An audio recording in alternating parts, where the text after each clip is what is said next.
get the intro and we're ready to roll. All right. Let me get the intro right now. Let me get the intro.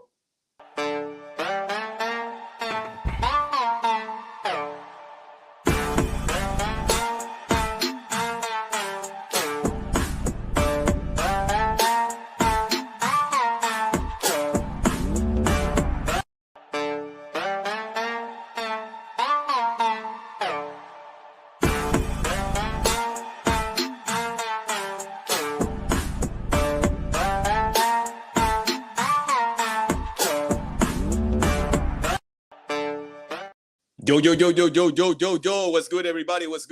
Welcome to the latest edition of the MOP podcast. We got a great episode for y'all today. And here with me, I got a special guest, the great Chacalatee from the YouTube channel Chacalatee Plays. If you haven't checked his channel, go out and check out his channel. Obviously, subscribe to his channel. He covers the WNBA and obviously the Indiana Fever. So first of all, how are you? And second of all, thanks for being here. Hey, first of all, I'm feeling pretty good. I'm feeling great. And I'm thankful for being here. Second of all, thank you for letting me be here. It's a privilege. It's a privilege. And I'm ready to get this thing going. We just get this thing going, just get this thing talking. New to this, first time ever doing it, having somebody bring me on with them, kind of shy. Don't worry. I'll try to do my best. I got the jitters just a little bit, just a little bit. I know my people out there will be checking me out. My Chacalatee people, just a little bit, guys. Okay, I got it out there. Let's get it. I got it out. Let's go. Let's get it. Once again, thanks to Chacalatee for being here. Obviously, like I said before, go out and check out his channel. Great content. He goes live post game after every game for the Indiana Fever, and he obviously went to an Indiana Fever game, and that's gonna be the first question that I'm gonna be asking you. How it was the experience of watching live an Indiana Fever game? It was unfair. It was against the Wings, right? Yes, it was against the Wings, and it was unfair. It was an unfair advantage for Caitlin Clark and the Fever, as everybody, for at least 90% of the fans that I saw going into this building, all had either Caitlin Clark clothes on or just Fever clothes in general. I mean, you might see a sprinkle here and there of Dallas fans, man, but when you got in that building, you looked around there, nothing but Fever's fans. So it felt like we were at a Fever's home game. And it felt like, I don't know if you guys have ever been to a championship game at all. I ain't talking about like an NBA playoffs or like a MLB World Series. I'm talking about just a championship, like a state championship, anything. That's how it felt. Like the atmosphere was just like that. It felt that wild. Like for the Fever right now, I don't see them having no issues with going on the road or playing in playoff games if they are the way that I saw that game, because it was exhilarating. I had a blast. Close seats and everything. It was crazy. I remember that you were saying that some people was even booing the Wings players when they were shooting free throws. Yeah. It was crazy. Have you ever seen some shit like that before? Have you ever seen anybody get booed in their home stadium while they shooting free throws? And I'm talking about loud boo, because there's 90% Fever fans there. 90%. It was crazy. So hopefully one day I can go out and to an Indiana Fever game. That would be amazing. But you know, we can go together. We can plan. Me and you. That would be nice. So that was the first question. Let's go on to the next question. Caitlin Clark. Oh, let me ask you this. Where would you put Caitlin Clark in terms of being an MVP candidate? Third behind. Let me guess, behind Aja and Nafisa. Yes, third, because and the thing is, I don't put Nafisa at second. I honestly put her at first, right? Because her production for her team and what she does for them is way better than what you get from Aja. Aja has 3 other Olympians on her team. She can't do no wrong. If you go back and you go look at the stats for the Aces, man, like they top 4 players. Well, I wouldn't put Gray because Gray's old now and she's kind of slow. So, but she gets a lot of assists. So she's assisting on some of the points that they get on that team. But you're looking at Asia dropping like 30 points. Hell, Plum dropped 30 points on the Fever the last time they played. right? And then you got Jackie Young who can score you 30. You go look at their offensive production, and 85 to 90% comes from those three players. So, like, you have to neutralize one of them. You neutralize one of you, had that issue. I like Nafisha because what Nafisha brings to her team, they started slacking off when she got kind of injured. When she got back into a good groove, team started doing good. And they're the Commissioner Cup champions. I think people aren't like looking at that. They're the Commissioner Cup champions. They beat the Liberty for that, right? And I feel like they can beat the Liberty. Yeah, so I'm going with Nafisha because what she does for her team. Then I go Asia just because Asia, you know, she's a hooper like that. Then I go Caitlin. I would have moved Caitlin up another notch, right? But turnovers right now, and then the games I'm seeing against the big teams, like, let's see how she plays against the Aces in these next two games, because I don't think Asia's going to play in that first game. I don't think she's gonna play. Oh yeah, because I think she hurt her right foot, if I'm not mistaken. I don't know if it was the left or right foot. She was wearing a walking boot, so we'll see if she plays tomorrow against the Fever, and they got another game on Friday against the Fever. Yeah. But I agree with you. I would have Caitlin number 3. I don't know. Obviously, I'm new to this coverage of the WNBA. I'm not a huge fan of having two players from the same team in the being MVP candidates. I don't understand much that. But you know, and Alyssa Thomas, she obviously has been playing great defense. She doesn't shoot the 3, but she can get a lot of assists too. And you know, the Connecticut Sun, I think they are top 3 in the league right now. Yes. So hopefully, we'll have a great playoffs this upcoming postseason. But I think my top 5 would be, like you said, I would have Asia number 1, Nafisa number 2, Caitlin number 3, Sabrina, and then maybe Alyssa Thomas. But you know, and what was about to bring up is the fact that ESPN, I don't know if it was ESPN, I think was the WNBA website, that they put Caitlin Clark outside the top 5. Like an honorary mention. That she was crazy. Look, you know what this is like? This is like judges, right? When judges pass down sentencing for somebody who was wrongfully convicted. You never see them apologize for passing out that verdict. You never see them apologize for that shit, because if they did, then they would have to admit that the justice system is flawed. Something is flawed when it doesn't work 100% of the time. So that's how the WNBA is. Before she even got to the WNBA, before they even selected her to be on a team, she got ridiculed, right? And she was getting ridiculed because she was somebody who brought attention to the game of somebody who looks like me and you. That's what they were pissed. Oh my God, now y'all want to pay attention? We've been doing this. What are y'all looking at? What do y'all see right now? Well, we see somebody who don't act like y'all do. We see somebody who doesn't act ungrateful like y'all do, and so pissy, right? Like, because you say you're new to it. That's the reason why a lot of people turned off from it, because of the attitudes that these women had. We won't have to deal with that. You mean tell me I got to go home and deal with my wife and her attitude, and come out there and watch y'all have attitude too on this basketball court and tell me what to do?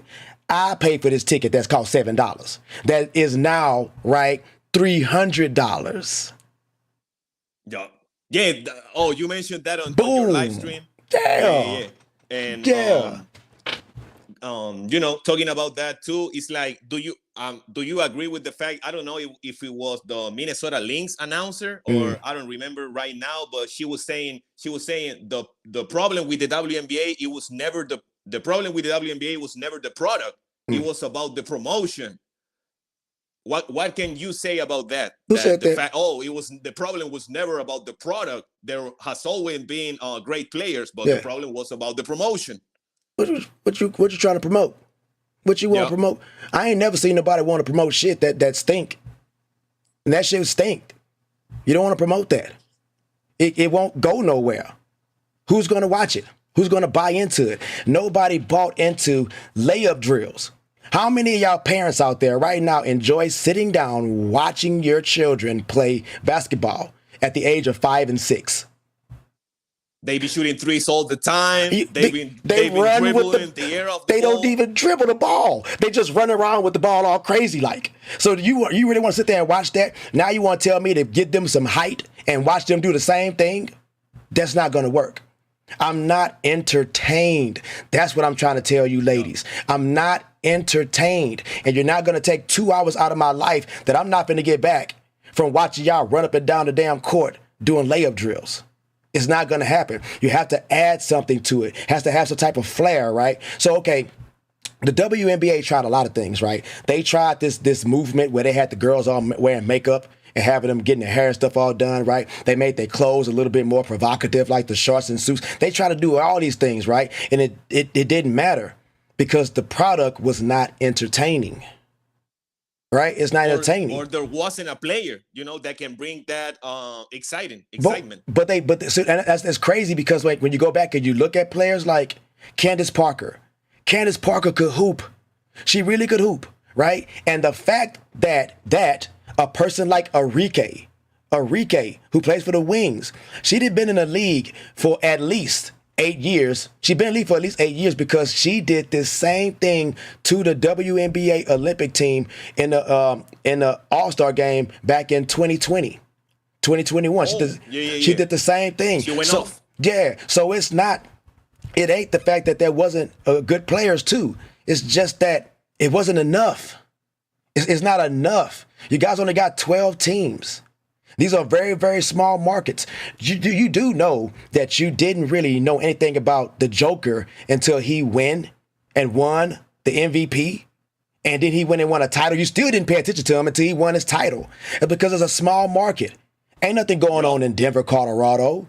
Are we talking about the Broncos? Because now we can talk about it. But we talk about I'm wearing my Denver Nuggets. Look. I'm wearing my Denver Nuggets hat, but they got they don't feel as comfortable or they don't like covering or talking about international players. Why you wearing that hat? Wait, why you wearing? Was you wearing that hat before they won a championship? Yeah, I was following the Nuggets for for the last 4 years, 5 years. So you saw it coming, right? You saw it coming. Yeah. So this is how Caitlin Clark fans feel. They saw it coming. Yeah. They've been watching that girl play since she's been in high school, middle school. They saw it coming. They ain't got shit in Iowa. What they got in Iowa out there? Professional teams. Nothing. So they have to. And they try to discredit her. Oh, she didn't win a national championship. She can't be considered one of the greatest players in college history because she didn't win a college championship. I don't give a damn about no national championship when you got Carmelo Anthony who won a championship and all he won was gold medals in the NBA. And his ass ain't finna be mentioned about because of no damn gold medals. He gonna be mentioned about the fact that he didn't get a championship in the NBA. Yup. Or you can win multiple championships like in UConn with a lot of great players with 5-star recruits alongside you. Of course. Buy them. Buy the players. See, they was buying players before we knew that they can buy players. You mean to tell me? Yale and everything, right? Bro, go look at UConn's teams. And for Gino Agaramarawa, however you pronounce his last name, to do say what he said about Caitlin Clark after he had an athlete on his team, two, I believe, who went and played in the Olympics as rookies in the WNBA. Diana went right. She went straight to play. So you can't give me that. Look, they mad at Caitlin, bro. They mad at her because it's not them. They mad because it's not them. And obviously we're gonna be talking about that later. But the fact it's also makes a difference in when we talk about Caitlin Clark, the fact that she didn't go to UConn, she didn't go to a high recruit school. She went to Iowa, like you said. What do you got in Iowa? Like cornfields, recruit. And she also mentioned before that she recruited by Gino Auriemma. Yeah, she was crazy. Yeah, and he pissed. And he recruited Paige Buckers. Yeah, and I heard that she didn't want to play with her too. I heard that wasn't gonna mean that somebody had told me because I am a brand spanking new Fever fan. Or Caitlin Clark fan, whatever you want to call it. It's not even much of like a fan. I'm like invested in her because I want to see her succeed. She seems like a very good person. Somebody I can't wait to meet one day and interview, right? And I leave it to that. Outside of that, I don't know too much about her, but what I've seen her do on the basketball court, and that's what matters. That's what matters when it comes to the WNBA, guys. What are you doing on the basketball court? Because when they do start paying y'all, and none of y'all game appears to be even remotely close to what Caitlin Clark can do, y'all better not be trying to ask for what she get. You better not be trying to ask for it. Because that was nothing like what this league gets right now until Caitlin got there. How many Nike commercials you ever seen for the WNBA? Not as much, not many, you know. No. And it's because of Caitlin Clark. Because Asia said, it ain't no way that somebody gonna get a shoe and I don't got no shoe. Damn, that's jealousy. That's jealousy. It's like Caitlin, you know, she came into the WNBA. She will be getting her own signature shoe, but you know, Aja has to say something. Oh, I'm Aja Wilson. How I don't have a signature shoe, you know? I don't. And it's like it's part of the growth. It's part of growing the game. But you know, at the end of the day, you know, people will show you their true colors, and you gotta believe them. Exactly. But so another thing is like. So then it turns into what you're gonna do about it. Yeah.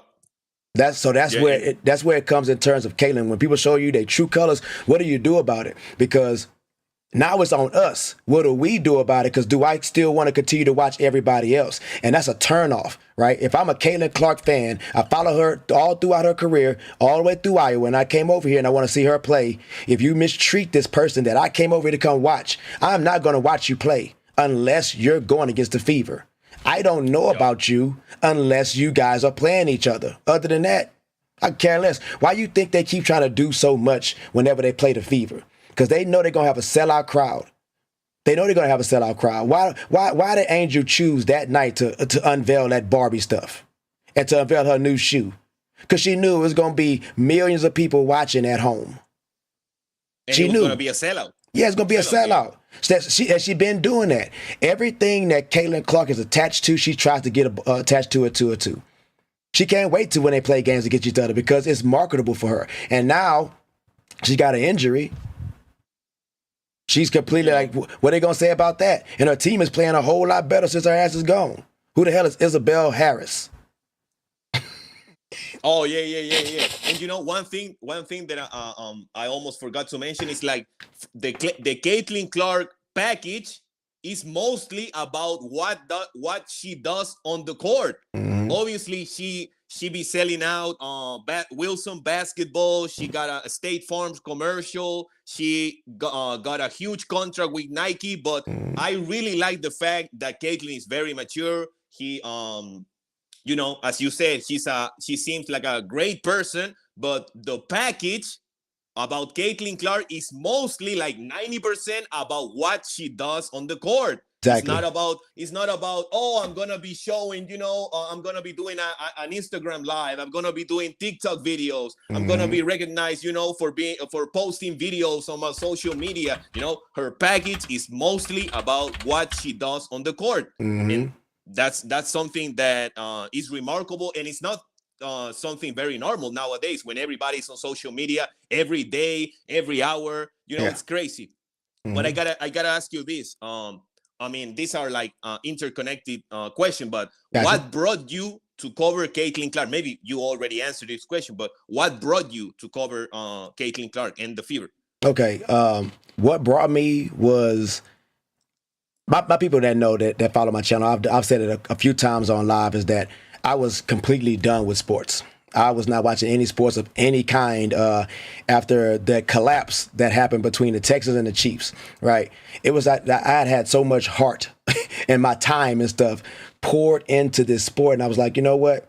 This is depressing to feel this way after a game. Like, I don't want to feel like this no more. I'm tired of it. I don't want to watch the sports anymore. Then it got even worse when the pandemic hit and they had the athletes out there participating in sports when their families are at home. People were dying during this time, and they had the option to elect not to participate in sports.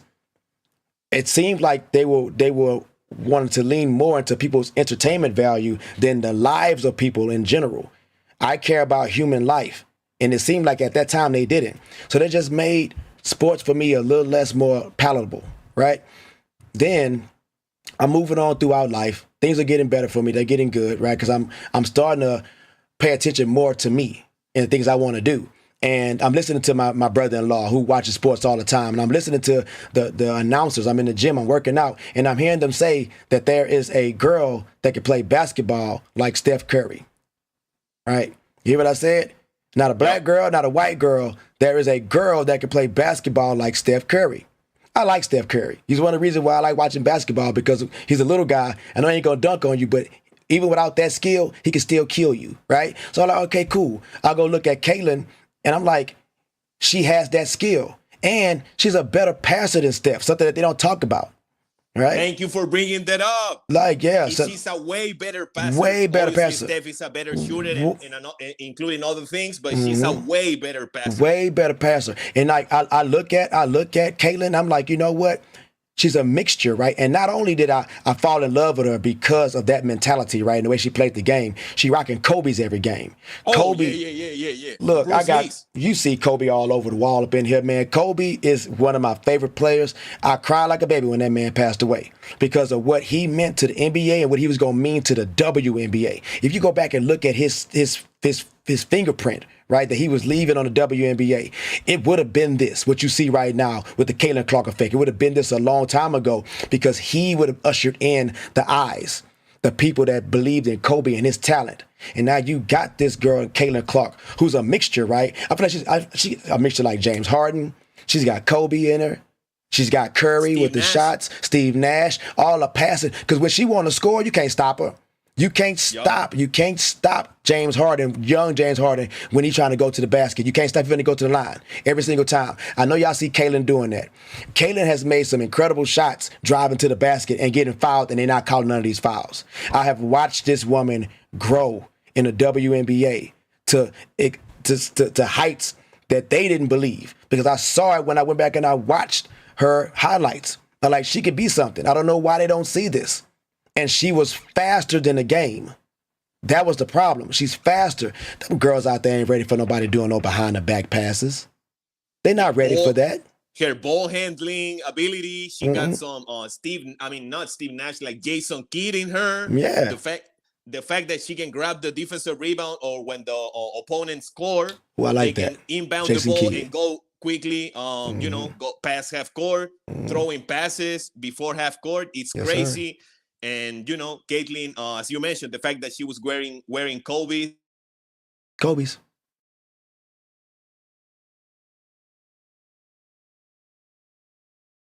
It's crazy. I think a lot of people, and maybe we can go into that topic now. It's like a lot of people maybe were waiting for Caitlin's downfall. They were praying for Caitlin's downfall. It's like they were expecting her to not be this great. We got comments from AJ Wilson saying that, some people try to make it that it's not black and white, but it is. Kennedy Carter saying that what Caitlin does, besides shooting threes, she real swoops.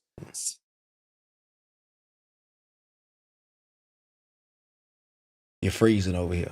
An extra COVID year in Iowa, Angel Reese saying, maybe so. I think some people got a special whistle.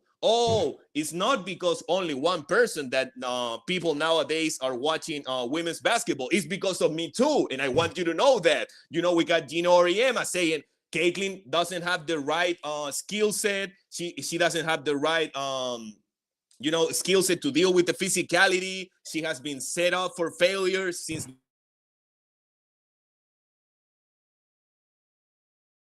With hindsight, it's very funny the fact that he said, some people are putting Caitlin Clark in the top 4 MVP before the season even started. They are stupid.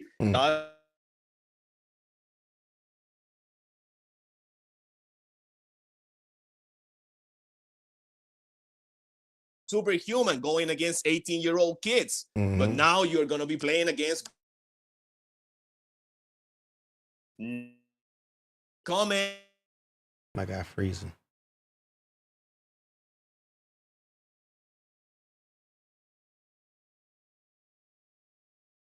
You froze over there. Oh, yeah. Oh, we're My back. internet be tripping, man. Yeah, hold on. So I'm gonna have to just imagine what you just said, right? I'll assume, but I don't even have to assume, because I can sum all that up, everything, right, with one word. One word. hate. Hate. People hate the things that they cannot be. People hate on greatness because they know that they aren't going to be great. Do you know how it feels, right, to have to be told by your parents, right, that you're the best and you're always going to be the best. You're going to make it. There's nobody out there better than you. We love you so much. You just keep practicing and you keep eating your Wheaties. You're just going to be, oh my God, right? And you do.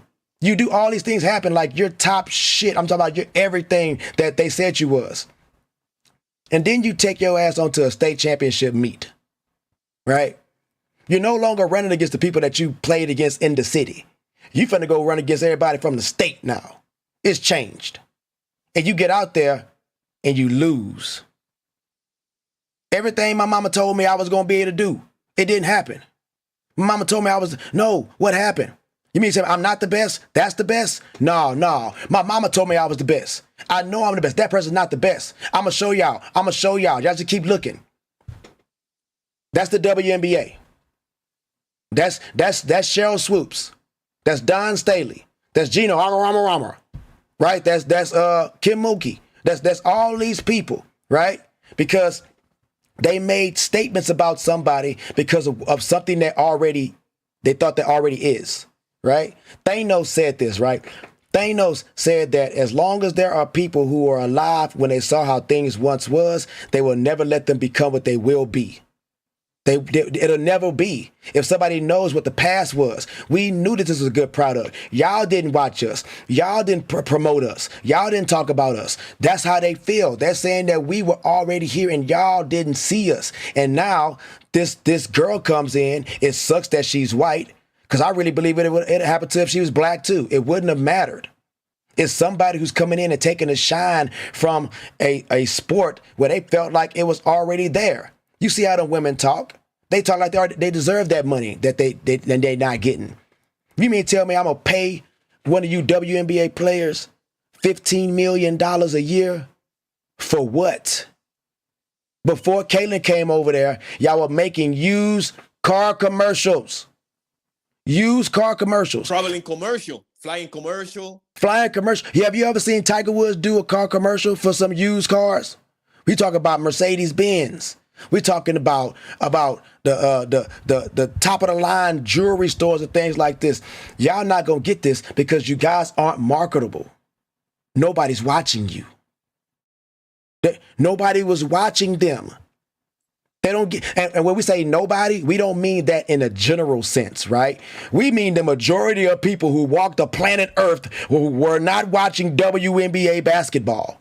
And now that people are, they're like, oh no, wait a minute. We've been here too. Like, what about us, right? This all a part of like the Me Too movement, right? This is all a part of like how the Me Too movement is. You guys didn't recognize us. We've been here. How could you treat us this way? Well, I mean, there was no reason to pay attention to y'all because it wasn't entertaining. I agree. And maybe we can transition to this next question. It's like, are the Indiana Fever or Caitlin Clark the biggest show in sports for you? As of right now, the NFL that just started.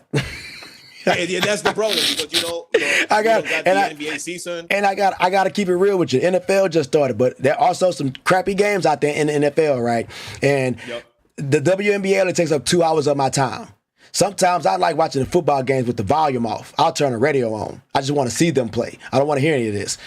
The Fever playing, the sound that the basketball makes when it goes through the net, right? When they get hyped, they get fired up. And the crowd, right? I'm there for it. I'm there for it. I'm not gonna lie to you. I will watch a Fever game before I watch NFL game. One, because I'm invested in Caitlin Clark. I want to see what she's going to do.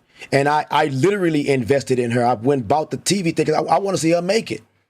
There's no way in hell that the way that these people talk crap about this lady, I'm going to sit up there and like sit back on it because I said it. The WNBA needs Caitlin Clark to succeed if y'all want to get everything that y'all been trying to get.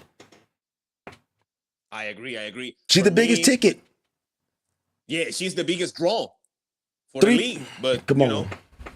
And to me, I would have to say the same thing. To me, Caitlin and the Indiana Fever are the biggest, at least in basketball. Or I'm a Denver Nuggets fan, but I would rather watch an Indiana Fever game maybe than a Denver Nuggets fan in the regular season. Obviously, it's the different thing in the playoffs, but to me, the Fever and Caitlin Clark especially are the biggest show in sports. As you mentioned, the fact that the crowd goes crazy when they shoot, when Caitlin shoots a 3-pointer, or when she dishes an assist. Is so, bro. Every game, you know, but every game though. See, every I want to bring this point up to you on this show because I don't know if you ever heard me say this before, but I said this before, right? Every game that she plays, even when they play against the Liberty and they getting stumped, they got stumped by like 20, 30 points, and Caitlin only scored 3 points. It still was a sellout. They come watch her play. Now, let me ask you, would you go and watch the Detroit Pistons? Hell no. Go play against who are the sorriest team is, the other sorriest team. Would you go? Yeah, would you go watch a Detroit Pistons and Hornets game? No. Hell no. But you would go watch a Indiana Fever game and a Mystic game and a Spark. Yeah, an Indiana Fever Sparks game. Yeah, definitely. Because we just watched it. The Sparks is the worst team in the WNBA. We just watched that game as if the Sparks was a playoff contender. That's the Caitlin Clark effect right there. It don't matter who they playing. Whoever Caitlin's playing, they going to bring their best game. You go out there and watch some of the Sparks games. The Sparks been getting their asses toe up out there by 30 points, and they going to come in there and barely lose against the Fever because they coming to bring their A game because they know everybody's watching. Didn't you participate harder in games when you knew your parents were watching you? When your mom and dad was out there watching you, didn't you? I'm finna go get my all right now. My mom and daddy in the stands. I'm finna go out here and ball. Watch, give me the ball on every play. I promise I'm gonna score. That's how they feel. Right there. I agree. It's crazy, and obviously we talk about the negative side. Maybe when we talk about Gino, Angel Reed, Cheryl Swoops, Kennedy Carter, Diana, and AJ Wilson talking about Caitlin Clark, but we also need to give props to Cynthia Cooper. She said Caitlin is the truth. The real truth, and she said, Cynthia Cooper said, she makes me better, and I'm on the sideline. I'm on the first row. You know, the same thing that you were saying. She makes everyone around her better. And I like, and the thing that I like the most about Caitlin is that she can have this attitude that, oh, I'm the biggest thing since sliced bread. I'm this and I'm that. I'm not gonna say that she's humble, but she's not arrogant. Maybe her game can be arrogant, but she's not arrogant, right? Yeah, definitely.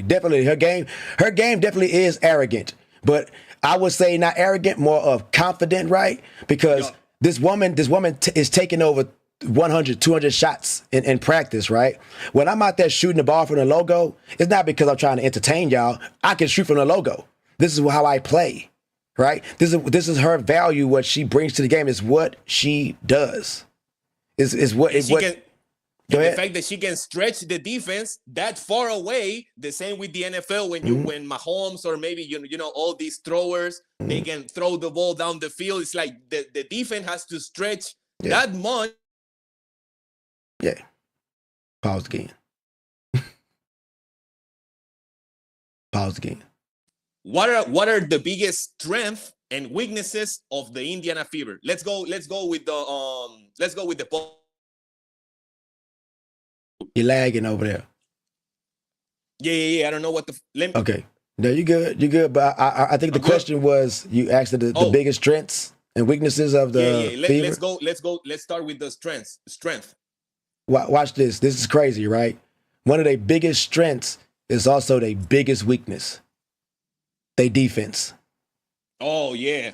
Their defense. Like, I know people want to look at their shooting, and you got to understand, that team is shooting better than more than half of the WNBA. More than half. You have damn near elite three-point shooters right there. You don't want to leave them open. You don't want to leave Dantas open.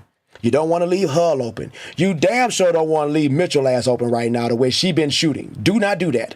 You don't want to leave Caitlin open ever. You know this. That's why in the beginning they was picking up Caitlin full court press, and they double team her every time she get the ball. You can't do that no more, because if you double team her, guess what's gonna happen? Mitchell gonna torch you. Hull gonna torch you.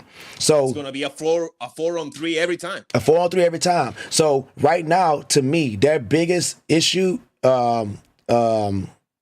is their defense on both ends. The fact that they can play it, and we've seen that because it took defense for them to come back in that game against the Dream just now. They were down. Yeah. They were down. Going into the fourth quarter, they were down by, what was it, 3? 16? Yeah, they were down by 3, and then they jumped quarter. up to, and then when they ended the third quarter, they pulled within 3.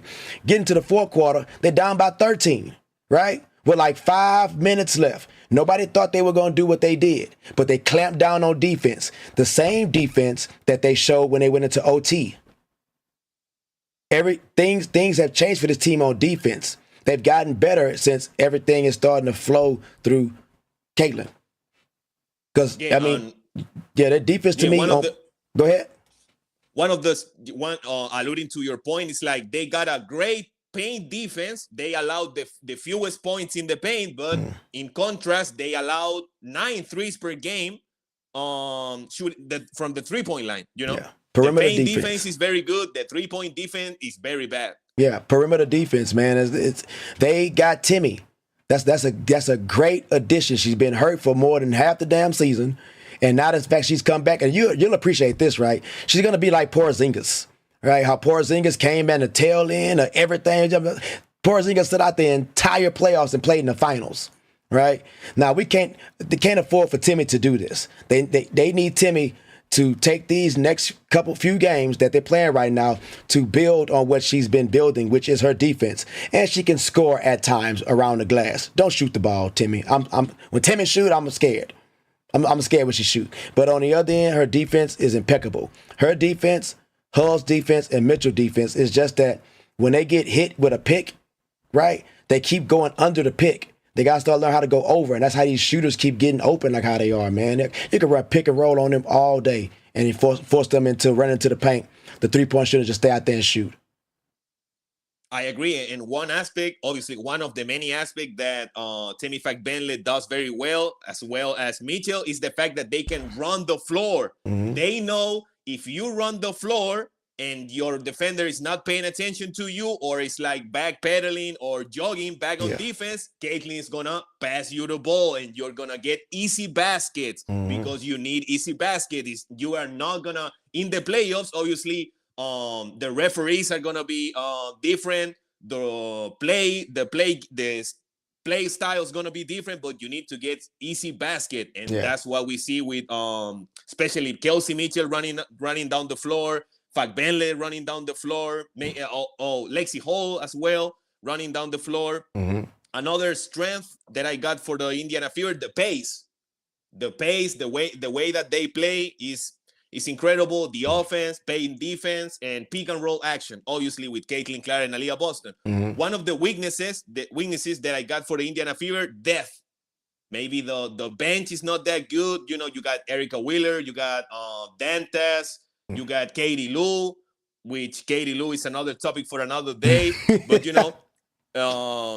defense, 3-point defense. But let me ask you this. Yeah. Would you consider a weakness of the Indiana Fever like emotion management? I couldn't find another word to say it, but emotion the fact management. that, Caitlin Clark can go crazy. She can get a tag. Aaliyah Boston can go crazy. Yeah. She can get a tag. It's like... Yeah. I've been starting to think that Christy Sides is like the how can I say it, like the person that is not that willing to go crazy and complain to the refs and get a tag. She's like very calm. Yeah, Christy, But would you consider a weakness of the Indiana Fever like emotion management? Man, it's kind of hard to control your emotions, man, when you're as good as these two players are, because you got to remember Boston was first selection last year, and she's coming off a Rookie of the Year. Caitlin's about to win Rookie of the Year right now this year, and she was first selection, right? When they're not getting calls that everybody else is getting, right? You start to get frustrated, especially Boston, because they be beating her up when she's in the paint. They kick her behind every time she get the ball in the paint. She's getting hit from some type of position, some area. Same thing with Caitlin. You watch Caitlin take jump shots, and you looking at the ball going to the basket. You go back and look at Caitlin. She on the ground, right? You see Caitlin running down court to try to start a fast break. She get hit from the side. Like, they get hit. And that's not to say that none of the other women in the WNBA get this kind of treatment, because I honestly wouldn't know, because if they're not playing against the Fever, I wouldn't know. But when I watch these Fever games and I see Caitlin go and she hits the back of the padding Oh the yeah, goal, yeah. She got a right? tech. But you get a technical for that. You understand what I'm Yeah, that saying? was So it's crazy. like the thing is, we could talk about controlling your emotions, but in that instance, it's like you can't do anything about that. Like what it's like, come on, man. And I get a text for doing that. I watch, and it sucks because I knew it was going to happen. Because I feel like they're targeting them. I watched Boston, right, where she didn't get a call. And she's like, man, come on, man. She did all this right here. Technical foul. She's like, what? So this is what Coach Sides needs to do. She needs to explain to them that, hey, you're not going to get what you're trying to get out here. We are the underdogs. The majority of people did not expect for this team to make it to the playoffs, let alone be a 6 seed. They didn't expect none of this. All the talk was that the Fever are trash. They 1-8 starting out right now. Caitlin Clark is not playing how they thought she was going to play, right? We got Mitchell and Nyesa Smith playing hero ball. That was always what this team was about. Then all of a sudden, you get on the back end, and this team is playing better than the teams that are in the top 3, the top 4. They're playing better. So why am I not getting these calls? We're playing some of our best basketball right now. Why am I not getting these calls that I should be getting? When you watch the replay, I'm getting slapped. I'm getting hit. Y'all watch the replay. And then they don't want to show the replay to the fans. They don't want to show that shit to us on TV. Right? They show. Oh yeah, and the jumbotron. Yeah, they show something before that or play way after that, something like that. They never showed what really happened. Right? So Coach Sides, what she would have to do, because I mean, I don't think I've ever just seen her just really be emotional. Yep. So it's going to be hard for somebody who's not really emotional to try to help somebody control theirs, because you don't know why they feel like that. You should feel like that. She doesn't have the inner fire, inside of her. Yeah, she got to get the fire. She definitely have to get the fire, because if you got somebody like Boston who gets bullied around like how she does, as big as she is, come on, Coach Sides. Like you can't coach dog. Like, you know what I'm saying? Like, you can't coach dog. But what you can do is coach strategy. Strategy. When you playing against defense. Yeah, when you playing against people that treat you like this, what you gonna do? I need you to get low. I need you to get physical. Let's go to the gym. Let's go to the gym and let's get you bigger, right? Because that's gonna be your confidence up when these girls can't push you around. Because they pushing her around and she can't push them. When she can't push people around, oh my goodness. It's like the bully, right? You ever see a bully get bullied? It's over. It's over. Once you bully a bully, oh man, coach, take me out the game. I'm gonna go home and tell my mama.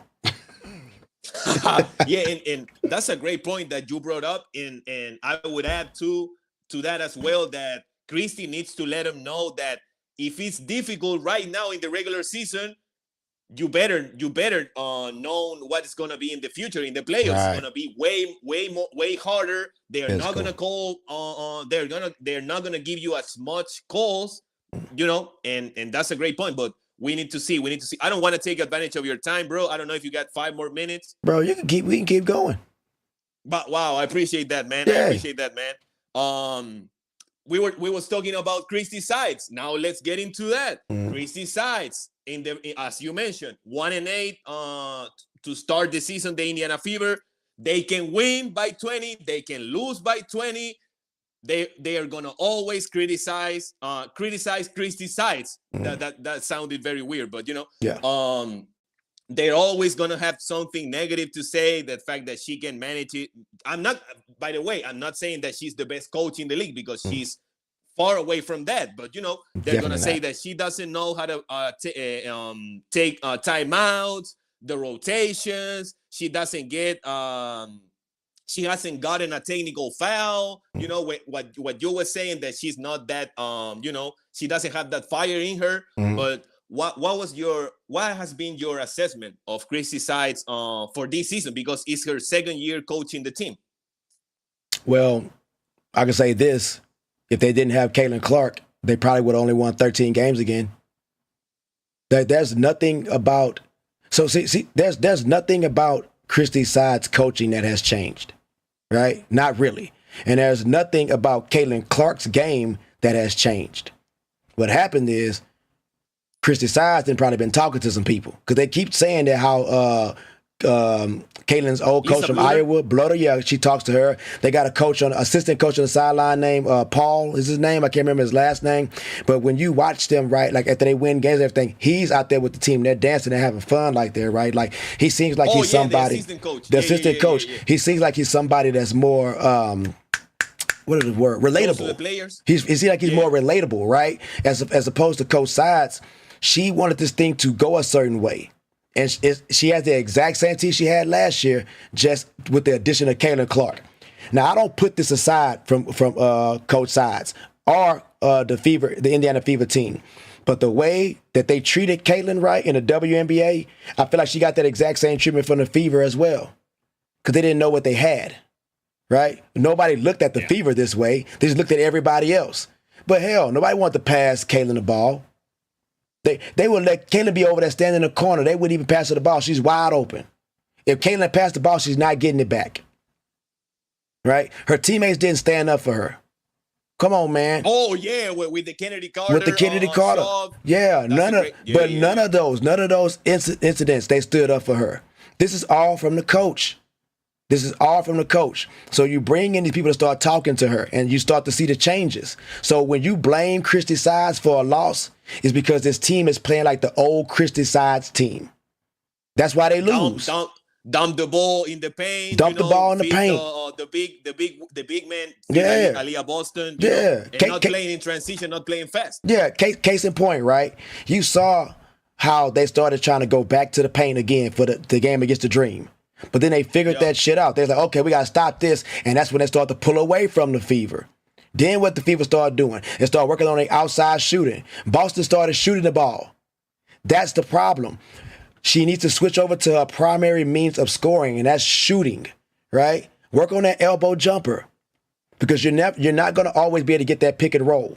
You're not going to always get the ball in the paint and battle back down. You're not going to always be able to do that because you're going to get some big trees out there. You're going to get some trees like the Minnesota out there. Lynx game. Yeah. I didn't see much of the pick and roll game against the Minnesota Lynx, because obviously the Minnesota Lynx are one of the best teams in the WNBA when it comes to defense, and they got tall players. It's not the same running a pick and roll against the Sparks than it is to run a pick and roll against the Minnesota Lynx, and especially with Coach Cheryl Reeve. See, they made the adjustments though. That's a smart coach.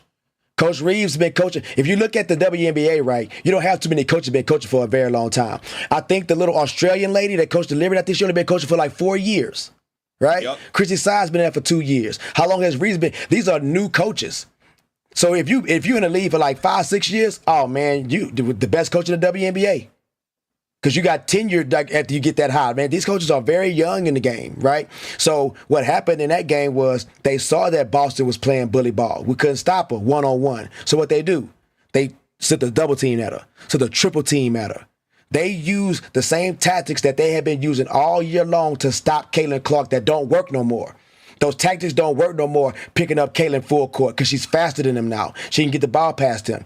It don't work for y'all no more to double team her, because she got Lexi Hull shooting threes, and she got Mitchell shooting threes, and Dante shooting threes. The only thing that needed to change was Boston's game. You're not going to always be able to score in the paint. You're not going to, and when she get the ball in the paint and she can't score, she just hold that shit. She be holding it and try to force her way to the basket. Kick the ball out to the open shooter, Boston. Work on that. She can have a nice role, obviously, besides her paint defense and obviously scoring in the paint, but as a facilitator. Do you remember the game that she got like almost 10 assists? Yeah. It was crazy, but because she couldn't score. It's like that's the point. It's like the coach and the team has to gel and when the season is going on, they're gonna have to make adjustments. They're gonna have to change some things. You're not gonna use the same game plan against one team than another team. But I think that this team has so much to grow and so much to get better, and I hopefully we can see this Indiana Fever team every year in the playoffs. That I think that's gonna be huge for the league and for them as well. Yeah, I believe this. I believe it's something that's going to happen, right? But we got the expansion draft that's going to end up happening with the 2 new teams that's coming. So I don't know what's going to happen to the Fever team. Like I'm praying that they could put restrictions on Caitlin, Boston, Mitchell, and Hull. At least keep those four together, right? And try to keep Timmy in there at least. But anybody else, they can go right now. But that four right there, that's the core. The core four right there is what they should be calling themselves. The core four. Because they all are can very score. young. I think Aaliyah is 22, Caitlin is 22. Kelsey Mitchell, she's a little bit older than Aaliyah and Caitlin, but Lexi Hall is also like 25. And as you mentioned, Lexi Hall, I think she's leading the WNBA in 3-point shooting, like shooting 49% from three. Kelsey Mitchell in the last 3 seasons, she's the only WNBA player to shoot 40% from three. It's like sometimes when we watch the NBA games, we are so accustomed to 10, 15 players shoot 40% from three, but it's like we got one player in the last 3 years that shoots 40% from three, and it's Kelsey Mitchell. But I agree with you. It's like they gotta keep the core: Caitlin, Aaliyah, Lexi, and obviously Lexi Hall, Caitlin, Aaliyah Boston, and Kelsey Mitchell as well. Yeah, keep them together. Let me ask you this. Let me ask you this too. Where do I got? Oh, what do you think about this whole race thing, race factor? When we talk, when analysts, when people were talking about the Rookie of the Year race. Let's start from there. What throughout the season? What was your opinion about the Rookie of the Year race, or maybe there wasn't a Rookie of the Year race? And to me, at least since the beginning, it was like, it's Caitlin to lose. It's her award to lose. I agree. I agree. Like, to be honest, I didn't see a Rookie of the Year race. Like what has transpired in the league this season could have happened like 2 or 3 years later, right? And the things that Caitlin Clark has done as a rookie on that court, not only like breaking these records, what she's done for her team. We got to look at that right there, what she's done for her team. This team only won 13 games last year. She's helped make her team better. Angel on the other team, on the other side, has been in reverse. The team has done poorer than they did the year before. Now, I'm not discrediting nothing from Angel and the double-double she's been getting, like the rebounds and everything. That's great. That's incredible. That's cute, right? But I ain't never, ever seen nobody sit up there and be like, oh, my God, all those rebounds that Dennis Rodman did, if it wasn't for him, oh, my goodness, man, we'd lose all of our games. I've never heard Drummond, Andre Drummond, Joe. You know what? I'm tired of this. I'm not gonna disrespect Dennis Rodman any longer. Angel Reese play like Joakim Noah. That's who she play like. Go look at Joakim Noah. Can rebound like crazy. Jump shot. Yeah, crazy jump shot. Now was Joakim Noah? Should he get Rookie of the Year if he was getting double-doubles in the NBA every game? Hell no. Joakim Noah is nobody's award winner. Probably defensive because he can get blocks and stops and stuff like that. But that's literally all that she was doing, was getting rebounds. And I have never seen anybody say that that's the most valuable person on your team. Just a person just getting nothing but nothing else. Nothing. I'm like, there's nothing because they're not winning. The rebounds and everything that she was getting did not equate to winning. None of that shit. So it didn't matter. And the fact that you want to lead this person in because you know that there was nothing else. They had to find something, man. They had to find something. When Jordan lost all those times, those MVP awards, he lost against superstars. Clyde Drexler, Karl Malone, superstars.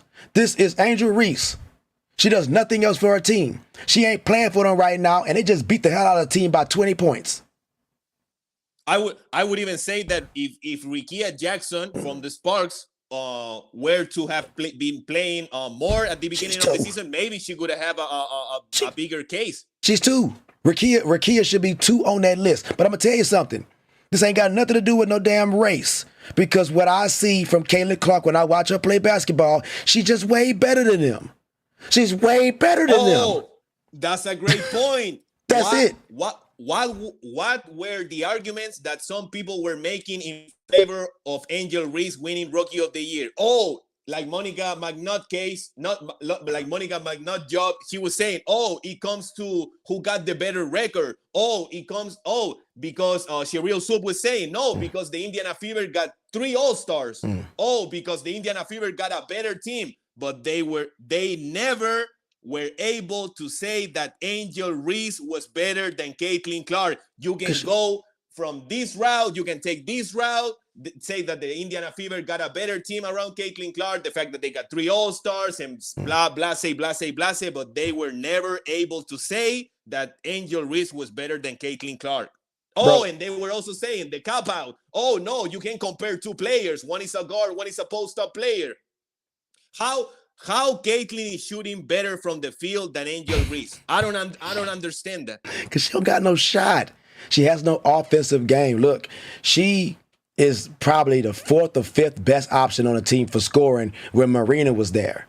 Right? Yep. Like the Sky team is not sorry. Let's get this clear. The Chicago Sky team is not sorry. Kennedy Clark is one of the better players in the WNBA. Just a damn head case. She's cuckoo for Cocoa Puffs, right? Cuckoo. So that's the issue with her. Nothing, but she can ball. If we talking about her as a basketball player, that's why she said what she said when she was like, all she could do is shoot threes. Because when you look at Kennedy Carter get out there and bop you up. She got good defense, right? She can rebound. She can do all these things. She was just mad. She was just mad, like, I'm trying to find something to say about this person. Because you should have been talking about your teammate and say, all she does is rebound.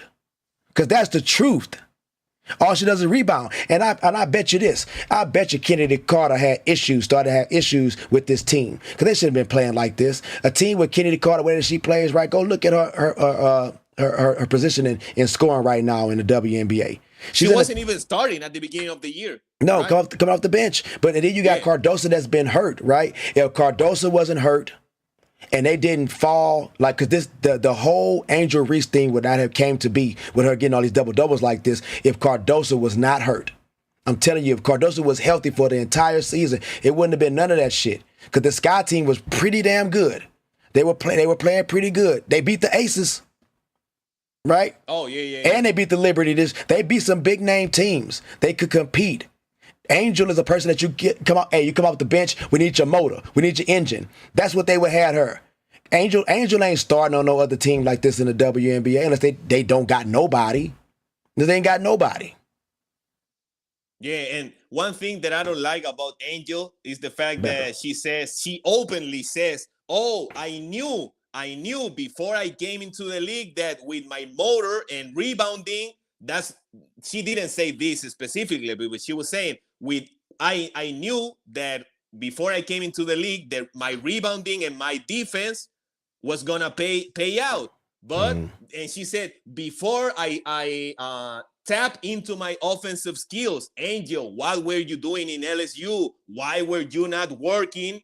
I'm not saying that she needs to shoot threes. But, bro, you got to finish better at the rim, bro. You cannot be shooting less than 40% in shots inside 5 feet. It's like, I don't like that about her. It's like she's very, how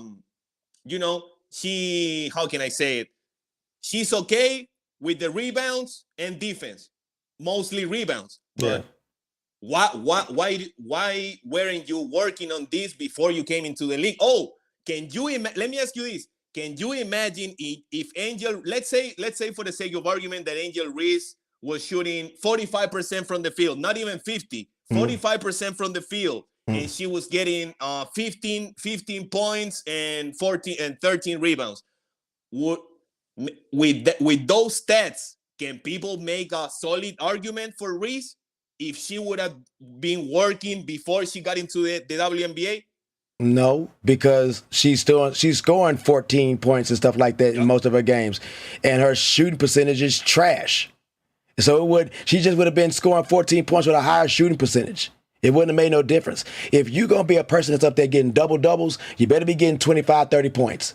Because Shaquille O'Neal and Tim Duncan, David Robinson, Dwight Howard, right? All these players like that. The Joker, right? The Joker gets the accolades because he's getting triple doubles. He's a big man that shouldn't be playing like that. I'm looking at you, Angel. You're supposed to do that. You're supposed to go up there and snatch these. You're a forward. You have power forward position. Sometimes you can play the center. I expect you to do these things. Now, if you're out there and you shooting 40% from 3, right? Yeah, and you're getting like 6 and 7 assists a game, because I'm seeing that you're not just a person that's trying to get rebounds. You get the bulk of your scoring off of putting the damn shot back up from a missed shot from yourself or going to the free throw line. I don't want to see nobody that got 13 points in the game and 8 of their points that came from free throws. And at the end of the game.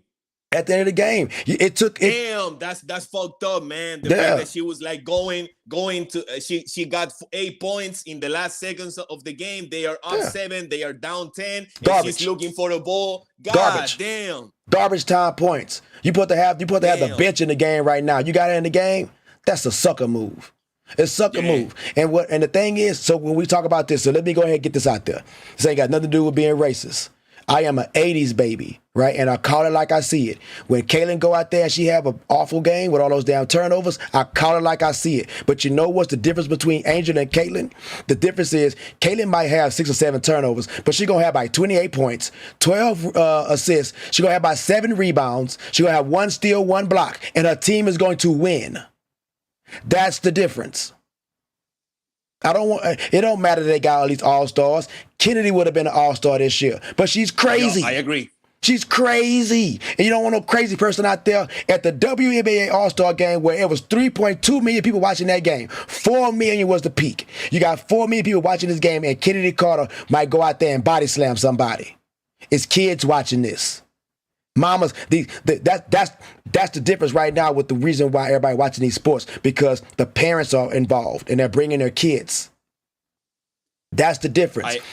And I don't want Kennedy out there shoulder checking nobody. I didn't take my kids to a football game. Them girls ain't got no pads on. We've been watching Caitlin Clark since she's been in high school, middle school. And now I got to go out there and watch Caitlin Clark get into a boxing match. That's not what I came here for. Y'all give me back my money. I'm done. I agree. And I think the Chicago Sky got 4 flagrant fouls against Caitlin Clark during the season. They are like averaging 1 flagrant foul against the Indiana Fever. That shit is crazy. Don't like her. They the Pistons, guy. They look. The majority of all the people who watch my channel, right? We like 45 and up over here. We retired and stuff like that. Old veterans and shit. We know what it was back in the day. We know what the Pistons was. You can't come in the paint like this. You're finna get shoulder checked. You be busting mouth and stuff like that, bleeding from the eye. You get a common foul. Sometimes you wouldn't even get a foul because they didn't know who hit who. You just go to the bench and clean the blood off, get it stitched up, and come back into the game. Let's go. That's how it was. Agree. Yeah, that's how it was. So I mean, come on, man, can't do that. It ain't that no more. It ain't that no more. It's supposed to be a beautiful sport. They say it's rough and tough, and I don't mind it. Right? The physicality. Yeah, I don't mind it. The physicality of the WNBA. I don't mind it. That WNBA All-Star game I watched was one of the best All-Star games I have watched, men or women, in like the last 5 to 10 years.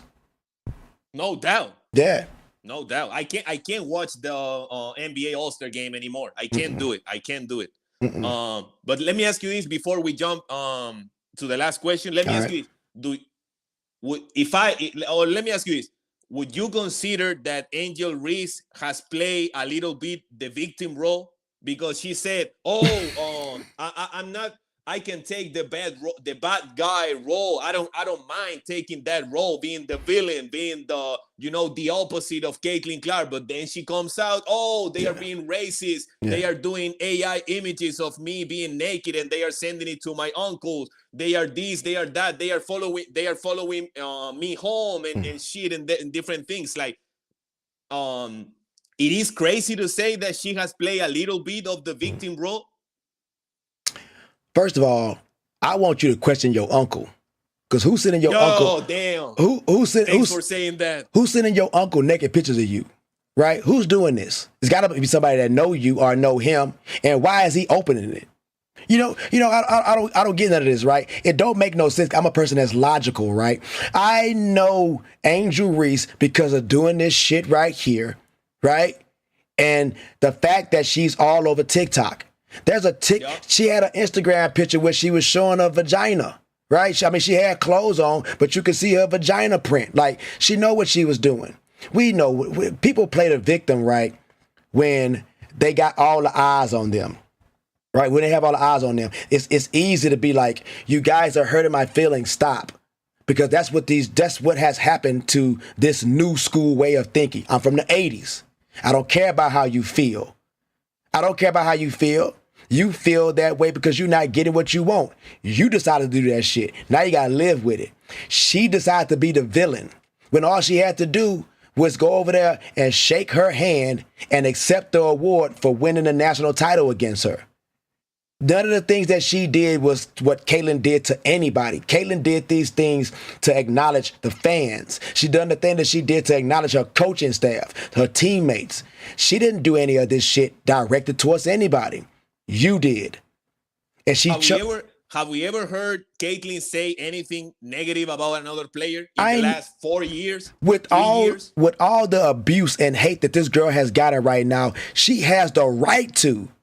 She got the right to go out there and be like, look, these bees is beating my ass up and something needs to be done about it. But instead, she goes, you know what? It's a part of the game. It's a physical game. You know what? We're out there trying to get it. We're all champions in our mindset and we want to go and win. So I just got to get better. I got to get stronger. That's how Caitlin sees the game. No excuses. Caitlin don't think like your average female. Right? She don't think like your average female. She don't think emotionally. She's reaction. She reacts. That's why she can pass the ball behind her back. She's expecting you to react, not to think about how to catch this shit. I need you to know that I'm finna pass the ball to you behind my back. You need to be ready for it. That's what's happening right now. It's too emotional. It's the boy that cried wolf. He cried wolf. After already crying so many times that there was a damn wolf there. There was no rivalry between Caitlin Clark and Angel Reese. Angel kept saying that shit. There was no hate between Angel and Caitlin. Angel hated her. Caitlin ain't been feeding into none of this stuff. The only time I've ever heard even Caitlin say Angel Reese was when she was in an All-Star game. And it's gonna be fun to play with Angel. That's the only time I've ever heard us talk about Angel Reese. Not because of rookie race, not because of anything. Because there never was a race. It was created. Just like the race that they have that separates us, my friend. Just like the divide that separates us. The fact that me and you are somebody who is sitting here right now making these beautiful things happen right now. It's an honor that you called me over for this. I promise you it is. I respect you more than I respect anybody. Because you showed me yours. This is what it's supposed to always be about. And they had the opportunity right now. The WNBA had the opportunity to take over the summertime. I'm talking about the entire summer. Nobody didn't care about the Olympics. They wanted to watch Caitlin. I don't want to watch the Olympics unless Caitlin playing. WNBA fumbled the ball, and didn't realize that Caitlin Clark was their savior. Not only for the WNBA, but for the summer of sports. Yeah, and I think the Fever during like a couple of months ago, they got the most views on social media. They surpassed NBA team, MLB teams, NHL teams. It's like they are the sensation of the league, obviously, mainly because of Caitlin Clark. And like you mentioned, we've seen her, as you said, no excuses. I gotta get stronger. I think she has gained like 2 pounds of muscle lately. I don't know if that's true or correct, but we have seen her body change in the last month and in the last season. I mean, the last weeks. But it's crazy. And for me, like you said, it's like it was never a race. It was never. Maybe it was a rivalry. Would you consider the Chicago Sky and the Indiana Fever rivals, or maybe that's the start of a rivalry between the teams? From what I can understand is, I have to go back and look at it though, but like the Fever haven't been to a playoff since 2016. Yeah. They won a championship in 2012. And I think that they did have some type of rivalry with them way back in the day, right? But it didn't really, those things don't really go anywhere to a new fan. Right? Like if you're a new fan, you're not looking at this sport for them to develop rivalries. You were looking at this sport to see if Caitlin Clark can go over there and do everything that they said that she wasn't going to be able to do. Now, since she's done it, the casual fan is like this right now. Okay, you guys got to gear up and get ready for the playoffs because there's no more talk about drama. There's no more talk about the hate. There's no more talk about there being a race. You won this shit. She's bowed out. She's hurt. There ain't gonna be no more talk about Angel unless you talk about her podcast, right? Yeah. Everything is gonna be talking about Caitlin Clark right now and that team and how can they make it to the WNBA finals. And in actuality, I was wanting this to happen. I'm not going to lie to you. I was wanting them to go against the Connecticut Sun first. And it looked like that's who they're going to go against because they have not figured out Cheryl Reeves yet. They haven't. It's going to be very difficult to beat the Minnesota Lynx. Not with Collier. I mean, but if they listen to people like us, right, who on the outside looking in on how they can switch up the game, because they were able to come back on this team. They were able to come back on that team, bro. So, like, they'll be able to come back on, but it's going to be harder for them to come back on a team like the Sun or the Aces or the Liberty or the Lynx or the Storm if they go down by 13 points. You can't go down by 13 points against the Liberty. You cannot. They will stomp you into the ground. You can't go down by 13 points against the Lynx. They will stomp you into the ground. Nafisha will not let up on you. She won't. So, my advice to the Fever right now, I want them to go out there and play this game tomorrow as if even if Asia don't play, I want them to play as if Asia was just on the bench. Just imagine if Asia was out the game, right, taking her break. I want them to play this entire game as if Asia was on the bench taking a break. That's it. Don't look at this as if Asia's not playing, that's why we won. No, she's on the bench right now. Don't take it lightly. Yeah, don't take it lightly. Kick their ass. Because if you go into this game and you don't kick their ass, it's going to be a problem for you when it starts. Without Asia that's 26 points average right now in the W. That's a lot of points going from your team. But Kelsey Plum has dropped 30 and 34 against this team when they played. You got Jackie Young, who I think dropped 30 points against them one time too, 20 points. And you got Asia, who's averaging 28, 29 points against this team. It's all going to change right now because the team that's finna get ready to play them is not the same team that played them the first two times. It's not the same team.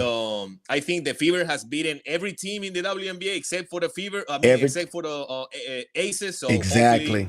They can beat them. And one thing that I was about to say too. Damn, I forgot. But let's talk about a little bit about tomorrow's game against the Aces. Yeah. Now I remember. I've heard some people say, Aja Wilson, she's playing 34 minutes per game, and she's only resting for 6 minutes. Caitlin is playing 35.5 minutes per game. She's taking no rest. What would be your minute distribution for Caitlin Clark? Like 34 maybe per game, 34, 33, or do you think that she can play even more minutes? Bro, Caitlin is, how old is she? 22, 23 years old? 22. She's a runner, bro. Like if you've watched Caitlin, right? If you watched her throughout the entire season, the only time that I think that she may have been tired is only because she hasn't had time to stop playing basketball at all. But when she's in the game, she don't look that tired to me. When it came to her getting her shot off, she's constantly getting double teamed, right? She don't have no spacing when she's trying to shoot these threes. The way she's playing right now is the exact same way she was playing in the beginning of the season. It's just that everybody else has changed around her, right? So she can play those minutes. I'll give her those minutes. I'll give her a quick break because it'll be a break that she wants, though. Like if Kayla look over to me and she'd be like, hey, I'm ready to go. Sub me out, right? She can come out because this is something that other people aren't recognizing, too, between Asia and Caitlin. Caitlin don't average about, 12, 13 shots a game, damn near? Yeah. Now, right? I think now she's averaging like 14. She went up a little bit. Have you seen how many points Asia be averaging? How many shots? How many shots she be averaging? Like more than 20? More than 20. Asia averages over more than 20 shots a game. So go ahead and give that to Caitlin and see if she don't score 35 points a game. Go let Caitlin shoot the ball over 20 times a game and see if she don't score 30 points. And guess what? She ain't going to have to play no 35, 36 minutes. I give her more shots. We get up on teams like how they did in Golden State with Curry, and they beating the hell out of a team by like 20, 30 points. Yeah, I'm going to sit on the bench the entire fourth quarter. Go ahead and let Mitchell and them cook. I can go ahead and sit on the court on the game because Hull's offense is getting way better. Hull dropped 12 points against the Aces when they played. See, people ain't thinking about that. Now we got Hull, Dantas, who ain't playing not one time against the Aces. You got Timmy back. Hopefully she's full strength. You got Smith need to know her role. Smith need to come off the bench. She could be a high motor off the bench. That's what you need. That type of person don't need to start. You need to be trying to look for defensive stops when you start the game. You need to be trying to look for rebounds because you got three people, Hull, Mitchell, and Caitlin, who I'm going to expect to be shooting the ball a lot in the first quarter. I need rebounders. We gotta watch out, and we gotta watch out if the Fever go against the Connecticut Sun. You know, because of the dynamic between Alyssa Smith and Dejonae Carrington. Yeah, man, they gotta squash. They gotta squash that though, man. Look, they gotta do something about this. This is conflict of interest. I thought you couldn't sleep with your coworkers.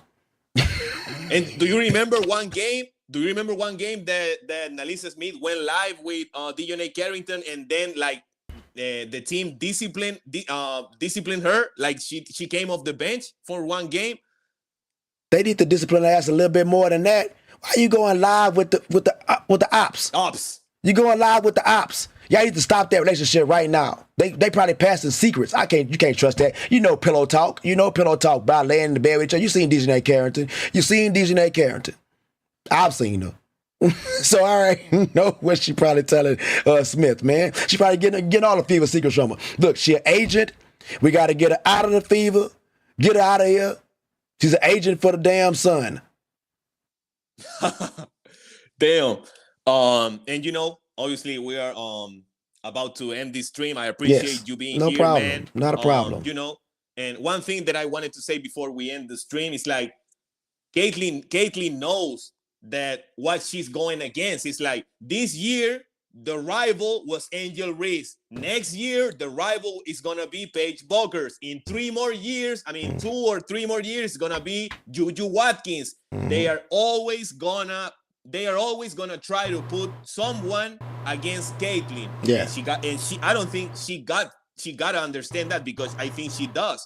Yeah. But there's always they always gonna put someone to go against Caitlin, you know, because Caitlin is like the sun, and everybody go around her. But you know, it's like and the great thing that I like about Caitlin is like she has been healthy. Hopefully that can continue. So man, I appreciate that, man. No. We was live for like 1 hour and 20 minutes. So yeah. I definitely don't want to take advantage of your time, bro. Nah, I good. appreciate you being here. You good, man. I'm gonna step off. We can start shutting this thing down right now, man. We can start shutting it down. It's been a good time. Really good time. Yeah, man, it was a great conversation. So go out and check Chacalatee Plays on YouTube. Great content. So hopefully we can have you here in the future. Of course, man. Yes, let's do it. Let's get it. So that was it, man. The latest edition of the MOP podcast, the Mario Operandi podcast. So don't forget to like this video, subscribe to the channel if you haven't subscribed yet. And until next time, take care, everybody. And I'm out.